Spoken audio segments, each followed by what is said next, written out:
बाबा जी की प्यारी सास संगत जी राधा स्वामी। एक बार एक औरत और उसकी बेटी सेवा में डेरे आते हैं। वह दोनों मन लगाकर बाबा जी के डेरे में भोजन भंडार में बर्तन साफ करने की सेवा करते हैं। उन दोनों का सेवा में बहुत मन लग जाता है, क्योंकि जब वह सेवा करते हैं तो संगत साथ साथ शब्द बोलती है, तो वह दोनों भी शब्द बोलते हैं। उनको बहुत अच्छा लगता है। भंडारा होने की वजह से उन दोनों का मन पूरे जत्थे के साथ लग जाता है, क्योंकि जत्थे में लड़की को अपनी जैसी एक दो लड़कियां मिल जाती हैं। वह अच्छी सहेलियां बन जाती हैं। जहाँ भी जाती हैं इकट्ठे जाती हैं। लंगर खाने या सत्संग सुनने जाना हो या कैंटीन से कुछ खाना हो, वह अपनी सहेली के साथ ही चली जाती है। और उसकी मम्मी को भी अपने जैसी बहनें मिल गई थी। वह उनके साथ सेवा में मस्त हो गई है। उसकी मम्मी ने भी नाम ले रखा है। जब सुबह सब पाठ में बैठती हैं तो उसका भी मन करता है कि मैं भी सिमरन करूं। रात को भी काफ़ी समय तक कभी कोई बहन तो कभी कोई बहन पाठ में बैठी रहती थी। अगर दिन को भी थोड़ा समय आराम का मिलता है, कहीं तो उसे बातों में गवा देते हैं और कुछ सिमरन करके अपना समय कीमती बना लेते हैं। उसकी मम्मी ने भी अपने समय को व्यर्थ ना करके सिमरन में बिताया। संगत के साथ सेवा करके उनको बहुत मज़ा आया। जब वह घर पहुंची तो उनके गेट का ताला टूटा हुआ था और उनका सारा सामान भी बिखरा पड़ा था। तब उन्होंने अपना कीमती सामान देखा तो थोड़ा बहुत जो बाहर था चोर ले गए थे। जो लॉकर में था वह लॉकर ना खुलने की वजह से उनको नहीं मिला। उसकी मम्मी ने अपनी बेटी की शादी के लिए कुछ गहने रखे हुए थे। वह बाबा जी की दया से बच गए। कुछ समय के बाद जब वह लड़की फिर से वापस डेरे गई तो उसकी बाबा जी के प्रश्न उत्तर में भाग लेने के लिए पर्ची निकल आई। तो उसने बाबा जी से पूछा कि बाबा जी, मैंने तो सुना है अगर कोई आपकी सेवा पर आता है तो आप उसके घर की रखवाली करते हैं। बाबा जी हंसने लग गए और बोले, मेरे तो लाखों सेवादार हैं, मैं किस किस के घर की रखवाली करूं? उसने दूसरा प्रश्न, बाबा जी, जब मैं और मेरी मम्मी पिछली बार आपकी सेवा पर आए थे तो पीछे से हमारे घर में चोरी हो गई थी। चोर ज़्यादा सामान तो नहीं ले जा सके, क्योंकि उनको लॉकर की चाबी नहीं मिली जो उसी दराज में थी जिसमें बाकी चाबियां थी। शायद लॉकर की चाबी उनको दिखी ही नहीं। आपकी दया ही होगी। तो बाबा जी ने हाँ में सिर हिला दिया। वह बोली, इसलिए अब हम दोनों इकट्ठे सेवा करने नहीं आते। कभी मम्मी आती है तो कभी मैं आती हूँ। वह बोली, बाबा जी, आप हमारी बड़ी मुसीबत को छोटा कर देते हैं जब हम सेवा सिमरन और भजन करते हैं। बाबा जी पर पूरा विश्वास रखना चाहिए। एक बार एक बच्चा अपनी माँ के साथ सेवा पर जाता है। वह माँ के साथ सेवा में लगा रहता है। एक दिन उसकी मम्मी ने कहा, तू यहाँ खड़ा रहे और यहाँ से कहीं पर मत जाना, मैं अभी थोड़ी देर में सेवा करके आ रही हूँ। वह लड़का वहीं खड़ा रहा, कहीं भी नहीं गया। उधर से बाबा जी की कार जा रही थी। बाबा जी ने सेवादार को कहा कि इस बच्चे को बुलाकर मेरे पास लाओ। सेवादार ने जाकर कहा कि बेटा, तुम्हार को गाड़ी में बाबा जी बुला रहे हैं। तो वह बोला, मेरी मम्मी मुझे यहाँ पर खड़ा करके गई है, मैं यहाँ से कहीं नहीं जाऊँगा। सेवादार वापस आ गया और बाबा जी को आकर बताया तो बाबा जी ने दूसरे सेवादार को भेज दिया।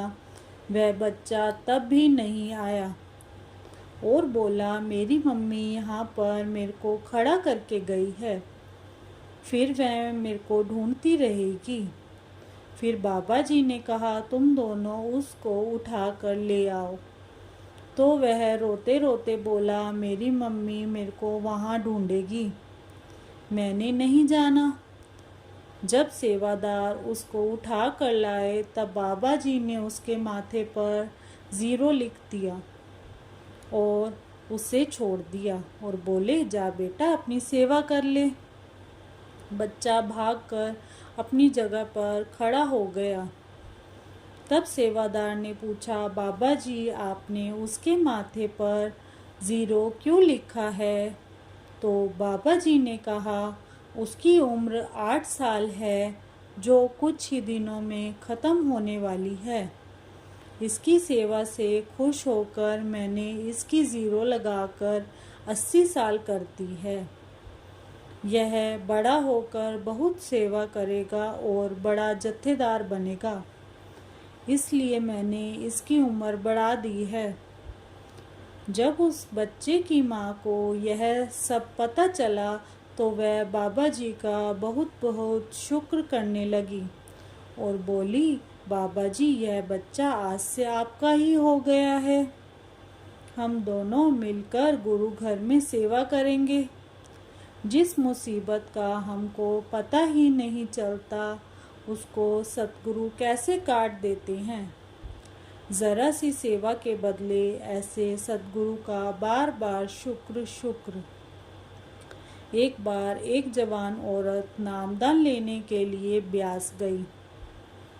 नामदान के बाद अगले दिन वह किसी डेरा निवासी से मिलने उनके घर गई। जब उस पुराने सत्संगी को पता चला कि उसको अभी अभी नामदान मिला है तो वह बहुत खुश हुए। उन्होंने पूछा, बेटी आज तुमने क्या किया? उस महिला ने जवाब दिया कि उसने पूरा दिन सतगुरु के इंतज़ार में सड़क पर बिताया और 5 बार उनके दर्शन किए। जब बुजुर्ग सत्संगी ने यह बात सुनी तो उन्होंने उसे प्यार से समझाया, यह दर्शन नहीं है। इस तरह गुरु के पीछे भागना वैसा ही है जैसे कैमरा लेकर भागते रहना, बार बार तस्वीर लेना लेकिन उसे कभी डेवलप नहीं करना। आपने एक बार तस्वीर लेनी है और फिर कैमरा डार्क रूम में लेकर जाकर तस्वीर को डेवलप करना है। जब एक बार तस्वीर डेवलप हो जाती है तब आप जब चाहें उसे देख सकते हैं। कितना सुंदर सुझाव है। सतगुरु के दर्शन करने और सतगुरु के पीछे भागने में बहुत फर्क है। दर्शन वे हैं जब सतगुरु हम पर अपनी दया मेहर बरसाना चाहते हैं। जब वह सत्संग के दौरान स्टेज पर बैठे होते हैं या जब सतगुरु सेवादारों की मीटिंग में मौजूद होते हैं या जब हम किसी सेवा में लगे होते हैं और सतगुरु अचानक वहां आ जाते हैं, जब कार में पूरी संगत को दर्शन देते हैं।